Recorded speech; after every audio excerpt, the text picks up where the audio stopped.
Fernando Fernandes, ele é psiquiatra, médico pesquisador do Grupo de Estudos de Doenças Afetivas do Hospital das Clínicas aqui de São Paulo. Seja bem-vindo. Tudo bem, doutor? Tudo bem.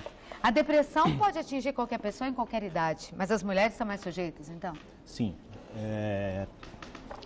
Numa proporção de 2:1, aproximadamente, as mulheres estão mais sujeitas a ter episódios depressivos ao longo da vida. Né? Uhum. E tem alguma coisa que desencadeia isso? Você me viu aí contando a história do cantor, né? Que está agora, inclusive, internado. Nós tivemos, há pouco tempo atrás, o irmão do Zezé de Camargo, o Luciano, que também teve uma crise aí de depressão. Ela acontece em que momentos na vida ela pode ser mais comum? Antes de tudo, a gente precisa deixar claro que depressão é uma doença médica. Tá. Como toda doença médica, a pessoa, para desenvolver, ela tem que ter alguma predisposição. Então, a pessoa que desenvolve a depressão, ela tem uma predisposição genética para isso. Alguns fatos na vida podem atuar como desencadeantes, como fatores estressores, mas eles não são a causa da depressão. Diferentes dificuldades podem acometer as pessoas. Um desenvolve depressão, outro não. Então, as reações são diferentes. Exato. Como a depressão é uma doença associada a alterações comportamentais, muita gente acha assim, a pessoa desenvolveu por questões só, ela está passando uma dificuldade, não soube lidar com a dificuldade, desenvolveu depressão. Não é bem isso. Tá. É uma doença médica, uma síndrome muito bem caracterizada e pessoas com predisposição que vão desenvolver. Tá, então o psicológico tem influência, mas não é só ele, isso? Sem dúvida, são razões. É uma coisa física mesmo. Não há dúvida, é uma doença do corpo a depressão. Tá. Que envolve questões comportamentais, psicológicas, questões sociais, mas é uma doença médica. Não há dúvida. Tá. A depressão cada vez mais... Então, e por que ela acomete mais as mulheres, então? As causas da depressão, independente do gênero, para homens ou para mulheres, elas não são bem estabelecidas até hoje. É coisa que pesquisadores trabalham muito em encontrar as causas da depressão. Acredita-se que nas mulheres, por razões genéticas e principalmente hormonais, as oscilações de humor podem ser mais frequentes e predispondo à depressão. Mas as causas, elas não são bem estabelecidas até hoje. Criança pode ter depressão? Pode, é mais raro e pode ter. A depressão na criança, ela aparece de outra forma, né? Muitas crianças, elas acabam não apresentando tristeza, mas elas ficam mais apáticas, podem ficar mais... melancólicas. Exato, podem não fazer as suas atividades direito. A criança não pode ser desanimada, né? Às vezes a gente reclama, é super ativo, mas antes hiperativo do que desanimada, né? E acabam tendo rendimento escolar mais baixo, aí confunde-se com uma criança com déficit de atenção, mas pode acometer sim. Quando a depressão acontece cedo, acontece na vida da infância, a gente tem que estar atento porque pode ter um desenrolar diferente na vida adulta, pode desenvolver transtorno bipolar, existe uma chance aumentada. Então a depressão na infância é algo que a gente chama assim, subdiagnosticado, é negligenciado. E se não tratado adequadamente, pode ter consequências. Então, como você bem falou, ela pode acometer todas as faixas etárias. Agora, doutor Fernando, quais são os sintomas no adulto, assim, de depressão? A pessoa sente que está em depressão, não? Algumas pessoas sim, outras não. Muitas pessoas passam tempo com sintomas depressivos sem perceber que é um sintoma depressivo. Como eu falei, atribuem isso a alguma causa, alguma fase da vida e vão levando. Outros já percebem. Os sintomas nucleares da depressão pode ser o que a gente chama de humor deprimido, que é a tristeza, a melancolia, ou esses são mais subdiagnosticados, aqueles que não têm tristeza, mas eles não conseguem sentir prazer. Então, é diferente sentir tristeza e não sentir prazer. Certo. Leva a vida de uma maneira mais apática. E aí tem uma série de outros sintomas, né? Sintomas físicos, como o paciente pode desenvolver insônia ou ter bastante sono durante o dia. Os dois extremos. Os dois extremos. A pessoa pode ter falta de apetite, chegando a emagrecer, ou ela pode ter o contrário, bastante apetite, comendo bastante carboidrato, porcarias ao longo do dia, né? Engorda. Junk food engorda. Nossa, é 8,80 aí com a depressão. Esses sintomas podem acontecer de um lado ou de outro. E ela fica mais chorosa, assim, Algumas pessoas sim, algumas pessoas ficam mais sensíveis, tendem a sentir mais dores pelo corpo, mais cefaleia, dores musculares, uma baixa de energia, normalmente baixa libido, baixa iniciativa. A pessoa tem uma tendência a se isolar. Acontece uma coisa curiosa, às vezes a pessoa fica mais carente, mas se isola mesmo assim, perde a vontade de interagir.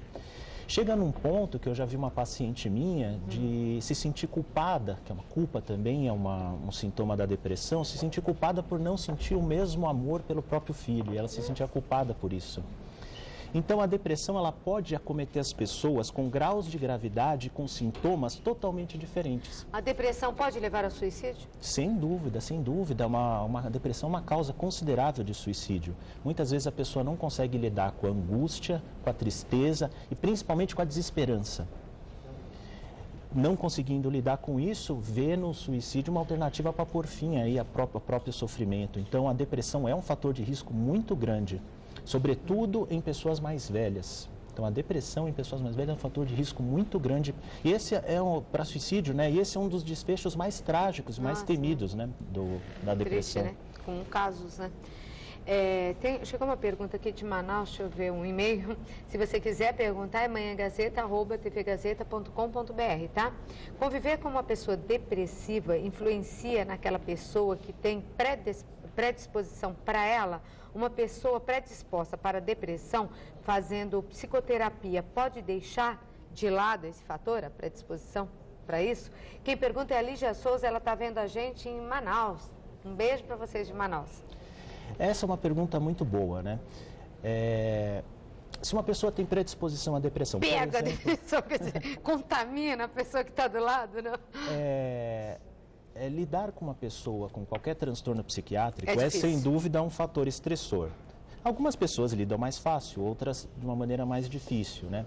Essa pessoa precisa de orientação. O nosso grupo, por exemplo, ele disponibiliza palestras gratuitas mensais do que a gente chama de psicoeducação, de fornecer ferramentas e conhecimento para pessoas que têm transtornos de humor ou pessoas que lidam com familiares com transtorno de humor. Então, conhecer mais sobre a doença, sobre como lidar com a pessoa, é lógico, torna os familiares mais seguros e lidam melhor com a situação. Agora, se ela tem familiares com depressões recorrentes ao longo da vida, é lógico que ela pode ter uma fragilidade herdada para desenvolver um quadro depressivo. Aí ela pergunta, né, será que eu fazendo psicoterapia isso pode ajudar a me proteger de um episódio? Isso. Sim, sem dúvida. Então, ela procurar conhecimento sobre o assunto com fontes sérias, confiáveis, né? Participar de palestras, Mas tem que fugir dos depressivos, assim, ficar um pouco distante para não... Sabe aquela coisa de você viver com uma pessoa que está sempre quieta? Você acaba ficando também mais quieto, né? Cada um no seu canto, isso não pode levar o outro a... É aí que entra nesse assunto. Se você tem conhecimento sobre o assunto, se você busca... Aí faça psicoterapia, então. Seria indicado. Se você tem predisposição, se você já teve algum episódio, a psicoterapia pode te ajudar a evitar novos episódios. Agora, para lidar com uma pessoa que tem um transtorno psíquico, nada melhor do que você procurar se informar com fontes confiáveis sobre isso. Isso vai te ajudar a lidar melhor com a pessoa. Agora, só uma coisa. Sem se envolver tanto, né? Se envolver, mas de uma forma mais segura, mais saudável, que vai ajudar a pessoa e que você também se mantenha forte, mantenha isso é seguro. Importante. Exatamente. Então, acho que ela estava querendo saber, eu acho que é a dúvida dela. Ela lida com alguém assim e ela está... Agora, se você tem uma pessoa próxima, um ente querido, que está passando por uma dificuldade, deixar ele isolado lógico, não isso vai não, ajudar. Né? Não vai ajudar, agora, mas tem que procurar se fortalecer para poder ajudar o outro. Exatamente, principalmente se informar a respeito. Né? Isolar a pessoa provavelmente não vai ajudar. Estimular a pessoa a buscar ajuda. Muita gente estimula, às vezes, de uma maneira também inadequada. Eu costumo dizer para os meus familiares e meus pacientes, vocês têm que estimular sem cobrar excessivamente. Porque cobrar excessivamente pode trazer ainda mais culpa e mais remorso para a pessoa que está doente. E o que seria bom para isso? Conversar, sair, passear? Bom, incentivar essa pessoa a isso? Incentivar essa pessoa a ter hábitos saudáveis e principalmente buscar ajuda, né? Uma coisa comum que eu ouço às vezes é dizer assim, essa pessoa, aliás, até me parece que nesse e-mail ela mandou, essa pessoa está depressiva há tanto tempo, parece que nunca melhora, né? O tratamento para depressão, dos tratamentos da medicina, é um dos mais eficazes que tem. Só que acontece o seguinte, uma coisa que muita gente confunde. Aproximadamente metade dos tratamentos, eles podem não dar uma resposta satisfatória na primeira medicação que a gente usa. Mas existem inúmeras medicações e inúmeras estratégias para lidar com o doente. Mas é um medicamento que se toma só naquele período ou tem que se tomar para sempre? O tratamento para um episódio depressivo, vamos imaginar uma pessoa que teve um episódio depressivo na vida. É um tratamento que é longo. Se houve um primeiro episódio na vida, a pessoa não vai precisar tomar remédio por resto da vida, mas precisa tomar remédio por alguns meses. Quanto? Alguns meses? No mínimo 6 a 9 meses depois da pessoa ficar boa. E não são muito fortes esses remédios, doutor? Não, de jeito nenhum. Mas só o médico pode prescrever e só ele poderá retirar esses remédios também, Sem dúvida. E só ele vai poder ajustar a dose para que a pessoa tenha a remissão, que a gente chama de remissão dos sintomas, para que a pessoa volte ao funcionamento normal. Uma coisa comum, Claudete, é a gente ver pacientes que chegam às vezes no nosso consultório, eu estou tratando há não sei quanto tempo. Eu falei, como é que você está? Ele fala assim, eu melhorei. Quando ele fala melhorou, não significa estar bem. Então, é só um profissional com experiência em transtornos do humor que vai poder usar o remédio adequado, com a dose adequada para fazer o paciente voltar ao funcionamento prévio que ele tinha antes da doença. Nossa, eu fiquei olhando para você, encheu de e-mails aqui, então vamos tentar responder. Brasília, Distrito Federal, é o Eliseu da Costa Virgulino. Ele é diretor-presidente do jornal Classificação. Um abraço para vocês aí. Ele pergunta, amar pode causar depressão? Não, essa pergunta... A gente sempre pensa no amor como uma coisa boa. Agora, o amor não correspondido, se é isso que ele está querendo dizer, desilusões amorosas se podem causar. Bom, aí entra naquilo lá dos fatores estressantes. Se ele não sabe... É um fator estressante esse, não é, doutor? Me parece que é.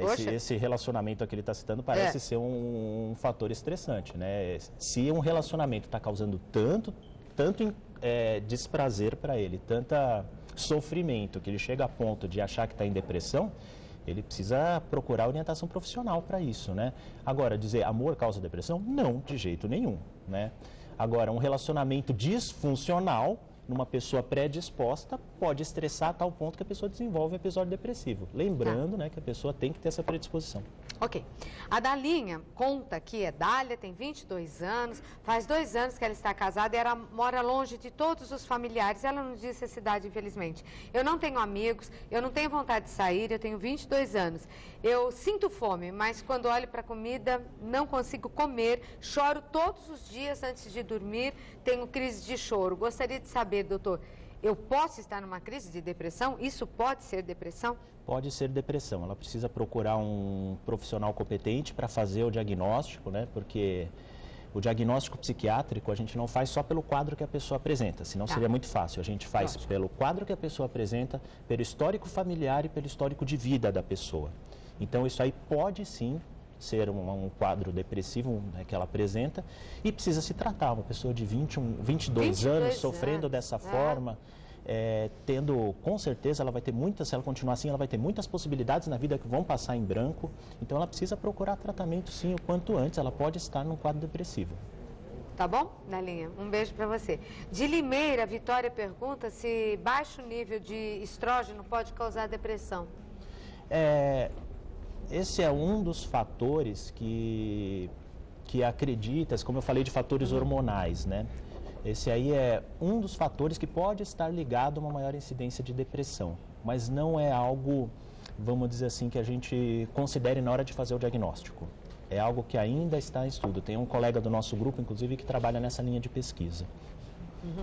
Eu vou falar para você, Christopher, ele tem 28 anos, é super importante. Eu vou deixar você ler, é melhor. Tá? Porque fala sobre o medicamento, a gente não fala nome de medicamento aqui, mas eu senti assim que você está tão angustiado, então deixa, né? Já que eu falei que você poderia mandar e-mail, deixa o doutor ler, aí ele pode te dar uma orientação. Que às vezes o desespero é tão grande na hora, né? Mas fique tranquilo, tá, Cris? Como eu falei, com respeito à medicação, é difícil falar à distância, né? A gente não pode comentar. Mas que orientação você poderia dar? A orientação que eu dou é que na mensagem dele, ele está inseguro quanto ao diagnóstico que foi dado. Certo. Na relação médico-paciente, é muito importante que haja confiança mútua. Então, se ele está em dúvida do diagnóstico e quer uma segunda opinião, isso aí é totalmente normal. Não só em psiquiatria, como em qualquer área da medicina. E não ficar com essa angústia, e logo lógico, atrás tem que dela, solucionar essa angústia. Então, eu recomendo ele pegar uma segunda opinião e tratar com o profissional que ele confie. A confiança é fundamental em qualquer tratamento em medicina, sobretudo no tratamento psiquiátrico. Tá. A Cíntia pergunta, aliás, tem a depressão pós-parto, né, Cíntia? Ela gostaria de saber se durante a gravidez a mulher pode adquirir a depressão e se depois ela permanece. E o que é a depressão pós-parto, doutor? Tá. Ela é de São Bernardo. É muito comum algumas mulheres desenvolverem depressão no período da gestação, mas é sobremaneira comum no período pós-parto. aproximadamente até 80% das mulheres não desenvolve depressão, mas desenvolve o que a gente chama de blues puerperal, que é um sentimento de melancolia, de desamparo, de fraqueza nesse período puerperal. Quando ele dura 1 a 2 semanas, isso é considerado normal e a mulher se recupera. Se ele se estender mais e tiver uma sintomatologia suficiente para caracterizar uma síndrome depressiva, então, uma coisa é a mulher ter um pouquinho de melancolia, um pouquinho de tristeza e se sentir mais frágil, né? Ela passou por transformações hormonais muito grandes, transformações corporais muito grandes.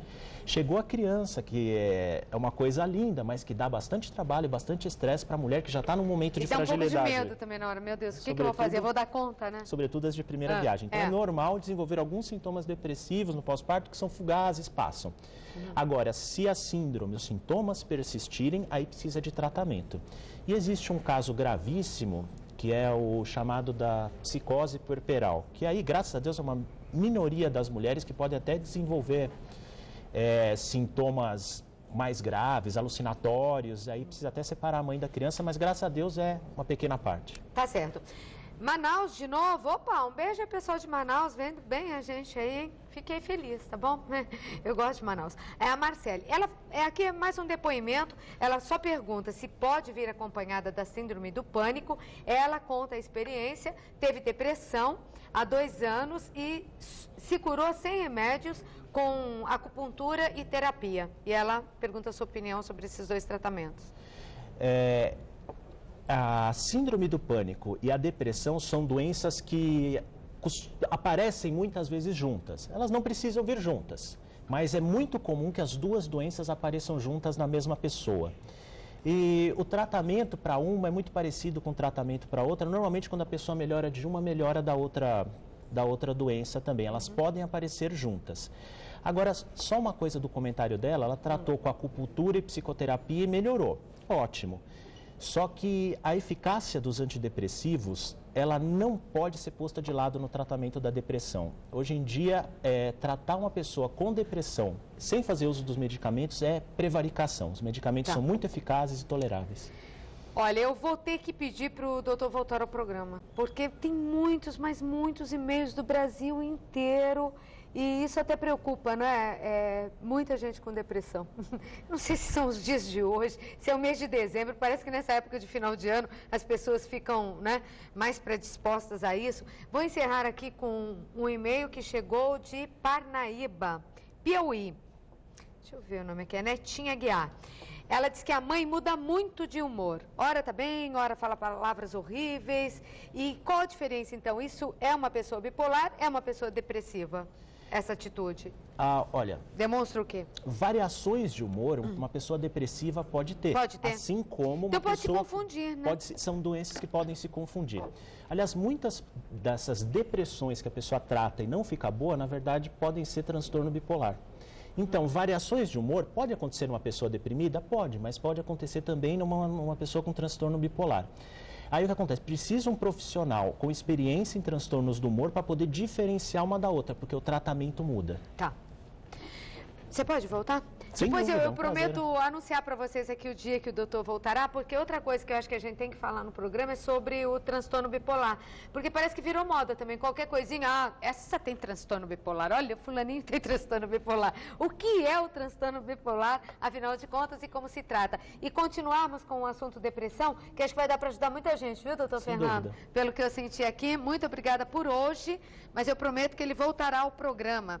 E nós estamos tentando um contato com o Renner, e depende dos horários lá da clínica, ele que está internado, cantor com depressão, talvez daqui a pouco eu consiga falar com ele. Dr. Fernando Fernandes, psiquiatra, médico e pesquisador do grupo de estudos de doenças afetivas do Hospital das Clínicas de São Paulo. Foi um prazer te conhecer, Fernando. Um abraço. Volte, tá bom?